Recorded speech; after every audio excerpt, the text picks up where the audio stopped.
বন্ধুরা, আমরা দিনে কতবার বইয়ের পাতা উল্টাই, কতবার পড়ি তার কোনো হিসেব নেই, কিন্তু পরীক্ষার হলে গিয়ে মাথা ফাঁকা হয়ে যায়। মনে হয় আরে আমি তো এটা পড়েছিলাম, কিন্তু কোথায় গেল? পেটে আসছে তবুও মুখে আসছে না। তবে আজ থেকে তোমাদের এই সমস্যার সমাধান হয়ে যাবে। পড়া মনে না থাকার কারণে তোমাদের অনেকেরই মনে হয় যে আমার স্মৃতিশক্তি দুর্বল, কিন্তু না ভাই, আমি তোমাকে বলছি তোমার স্মৃতিশক্তি দুর্বল নয়, বরং পড়া মনে না থাকার প্রধান কারণ হলো ভুল পদ্ধতিতে পড়াশোনা করা। নগর বেস্কোপের আজকের ভিডিওতে আমি তোমাদের শেখাবো এমন 5টি কৌশল যা তোমার মস্তিষ্ককে এমনভাবে ট্রেন করবে যে তুমি যা পড়বে তা আজীবন মনে থাকবে। তোমাদের মনে হতেই পারে যে শুধুমাত্র একবার পড়ে কি যে কোনো কিছু মনে রাখা সম্ভব? আসলেই কেমনটা হয়? যার উত্তরে আমি তোমাদের বলবো ইয়েস, এমনটা আসলে সম্ভব। কারণ এমন কিছু সায়েন্টিফিক স্টেপ রয়েছে যেগুলোর মাধ্যমে এই অসম্ভবকে সম্ভব করা যায়। আর আমি গ্যারান্টির সাথে এটাও বলতে পারি, যদি তুমি মনোযোগ সহকারে ভিডিওটি শেষ পর্যন্ত দেখতে পারো তাহলে পড়াশোনা সংক্রান্ত তোমার জীবনের 80% সমস্যার সমাধান হয়ে যাবে। তো চলো দেরি না করে শুরু করা যাক।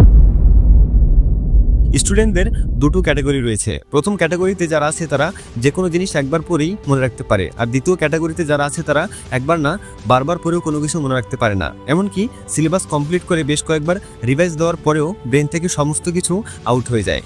কিন্তু এর কারণ কি? কারণটা খুব সিম্পল। প্রথম ক্যাটাগরিতে যে সকল স্টুডেন্ট রয়েছে, অর্থাৎ যারা একবার পড়ে যে কোনো কিছু মনে রাখতে পারে, তারা ছোটবেলা থেকেই এমন কিছু অভ্যাস বা হ্যাবিট মেনে চলে যা তাদের ব্রেনের পাওয়ার কয়েক গুণ পর্যন্ত বাড়িয়ে দিতে পারে।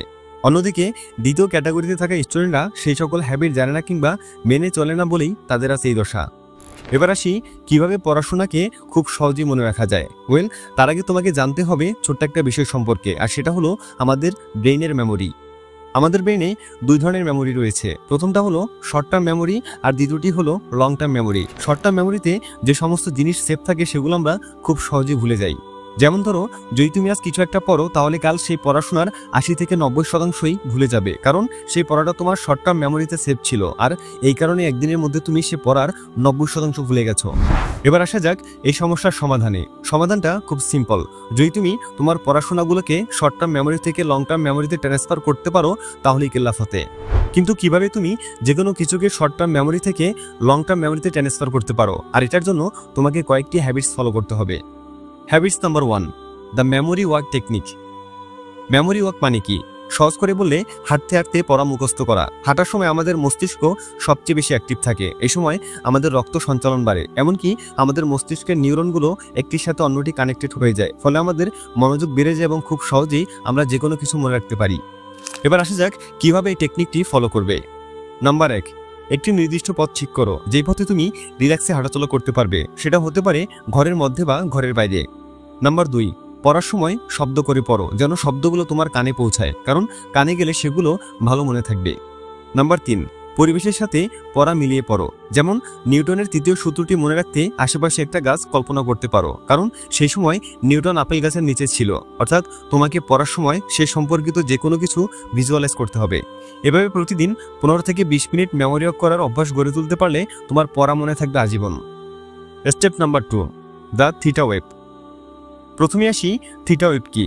মস্তিষ্কের 5টি প্রধান তরঙ্গ আছে, যেগুলো হলো গামা, বিটা, আলফা, থিটা এবং ডেল্টা। এর মধ্যে থিটা ওয়েভ হলো গভীর মনোযোগ, সৃজনশীলতা ও স্মৃতিশক্তির জন্য সবচেয়ে কার্যকর।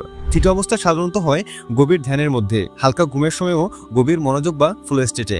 এবার বলি কিভাবে এই পদ্ধতি ব্যবহার করতে পারো। 1, শারীরিক ও মানসিক প্রস্তুতি। তোমাকে একটি শান্ত পরিবেশে বসতে হবে, তারপর বড় একটি শ্বাস নাও এবং ধীরে ধীরে নিঃশ্বাস ফেলো। সেই সাথে থিটা ওয়েভসের সাউন্ড শুনতে হবে, আর এই সাউন্ড তুমি ইউটিউবে পেয়ে যাবে। পড়তে বসার আগে যদি তুমি এভাবে মাত্র 15 মিনিট থিটা ওয়েভ ভালো করতে পারো, তাহলে এরপর পড়তে বসার সময় তোমার ব্রেন একদম রিল্যাক্স ও ফ্রেশ থাকবে, যার ফলে পড়া মনে রাখতে তোমার কোনো অসুবিধে হবে না। তৃতীয় পয়েন্টে আমরা কথা বলবো দ্য লার্নিং মেথড নিয়ে। যদি আমি তোমাকে বলি যে তোমার মেমোরি এটা দেখে না যে তুমি কি পড়ছো, বরং তোমার মেমোরি এটা ফলো করে যে তুমি কিভাবে পড়ছো। অর্থাৎ তুমি কি পড়ছো সেটা বড় কথা নয়, বড় কথা হলো তুমি কিভাবে পড়ছো। আর এখান থেকেই চলে আসে দ্য লার্নিং মেথডের ব্যাপারটি। লার্নিং মেথডের সবচেয়ে ইম্পর্টেন্ট একটা পার্ট হলো 3-to-1 মেথড। এই মেথডটি যে একবার নিজের আয়ত্তে নিয়ে আসতে পারে তাকে আর কখনোই নিজের পড়াশোনা নিয়ে দুশ্চিন্তায় ভুগতে হয় না। এবার তোমাদের বুঝিয়ে বলছি এই মেথডটি কিভাবে কাজ করে।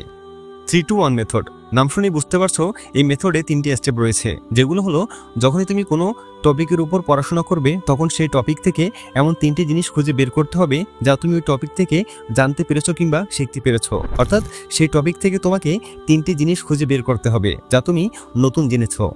এরপর তোমাকে নতুন শেখা সেই 3টি জিনিসের দুটো করে এক্সাম্পল বা উদাহরণ খুঁজে বের করতে হবে। আর সবশেষে নতুন শেখা 3টি জিনিসও দুটো উদাহরণকে কাজে লাগিয়ে তোমাকে নিজে নিজে একটা প্রশ্ন তৈরি করতে হবে।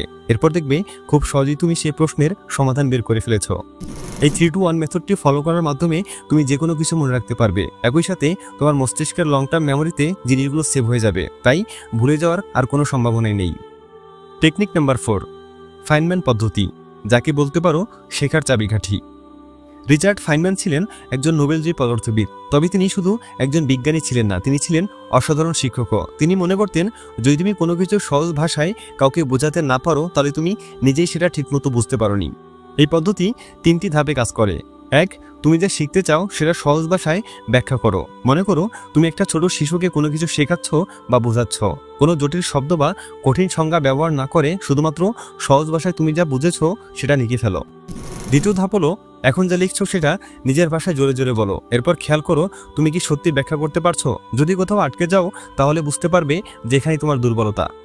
তৃতীয় ধাপ হলো, যেখানে যেখানে আটকে গিয়েছিলে সেই অংশগুলো আবার বই থেকে পড়ে বোঝার চেষ্টা করো। এরপর আবার সহজ ভাষায় লিখো এবং ব্যাখ্যা করো। এরপর তুমি এমনভাবে ব্যাখ্যা করো যেন একেবারে একজন নতুন শিক্ষার্থী বা ছোট ভাই বোনও সহজে বুঝতে পারে। যদি সে বুঝতে পারে তাহলে নিশ্চিত হও তুমি পুরোপুরি শিখে গেছো। আর এই 3টি ধাপে শেখার ফলে তুমি শুধু মুখস্থ করবে না, বরং সত্যিকার অর্থে শিখবে। ফাইনম্যান পদ্ধতি তোমার পড়ালেখাকে অন্য এক লেভেলে নিয়ে যাবে। টেকনিক নাম্বার 5, নেমোনিক পদ্ধতি, এক কথায় যাকে বলা হয় স্মৃতিশক্তির জাদু। নেমোনিক পদ্ধতি হলো এমন এক জাদুকরী কৌশল যা শেখার সময় স্মৃতিকে শক্তিশালী করে তোলে। নেমোনিক মানে হলো মনে রাখার কৌশল। এখানে এমন একটি কৌশল ব্যবহার করা হয় যেখানে আমরা যে কোনো তথ্যকে গল্প, ছবি, শব্দ বা সংক্ষিপ্ত রূপে সাজিয়ে মনে রাখি, যাতে সহজেই মনে পড়ে। শব্দের প্রথম অক্ষর ব্যবহার করে তৈরি অ্যাক্রোনিম বা অ্যাক্রোস্টিক পদ্ধতি শিক্ষার্থীদের মনে রাখার ক্ষমতা বাড়ায়। প্রচলিত মুখস্থ করার তুলনায় নেমোনিক টেকনিক স্মৃতিশক্তিকে দীর্ঘস্থায়ীভাবে কার্যকর রাখে। 2020 সালের একটি গবেষণায় দেখা গেছে মেডিকেল শিক্ষার্থীরা নেমোনিক্স ব্যবহারের মাধ্যমে বেশি সাফল্য অর্জন করেছে। নিউরোসায়েন্সের গবেষণায় দেখা গেছে নেমোনিক্স ব্যবহার করলে ব্রেইনের হিপোক্যাম্পাস বেশি সক্রিয় হয়। এছাড়াও তুমি যে কোনো কিছুকে পড়ার সময় লিখে পড়বে, যার ফলে তোমার ব্রেন সেগুলোকে খুব ভালোভাবে ক্যাপচার করবে। একটা না কয়েক ঘন্টা না পড়ে 30 থেকে 40 মিনিট পড়ার পর 5 মিনিটের ছোট্ট একটা ব্রেক নিবে, কিন্তু ভুলেও সেই ব্রেক নেওয়ার সময়টায় মোবাইল ফোন নিয়ে ঘাটাঘাটি করবে না। পড়ার সময় মোবাইল ফোনটিকে সাইলেন্ট করে নিজের থেকে দূরে সরিয়ে রাখো, যেন মোবাইল ফোনে আসা কোনো নোটিফিকেশন তোমার কনসেন্ট্রেশনে ফাটল ধরাতে না পারে। এবং পড়াশোনা শেষে চেষ্টা করবে কয়েক ঘন্টা ঘুমোতে, কারণ গবেষণার মাধ্যমে জানা গিয়েছে পড়াশোনা শেষে যদি কোনো ব্যক্তি ঘুমিয়ে পড়ে তখন সেই পড়াগুলো ব্রেনে বেশি ক্যাপচার হয়।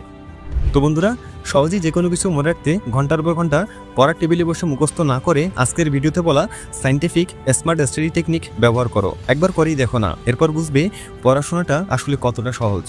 সো তুমি কোন কৌশলটি প্রথমে ট্রাই করতে যাচ্ছ সেটা কমেন্টে জানাতে ভুলবে না। ভালো লাগলে একটা লাইক করতে পারো, সাথে শেয়ার করতে পারো পরীক্ষার সময় তোমার আশেপাশে মাথায় হাত দিয়ে বসে থাকা বন্ধুদের সাথে।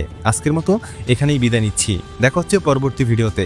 ততক্ষণ পর্যন্ত সাবস্ক্রাইব করে নগর বাই স্কুপের সাথেই থাকো। Thanks for watching.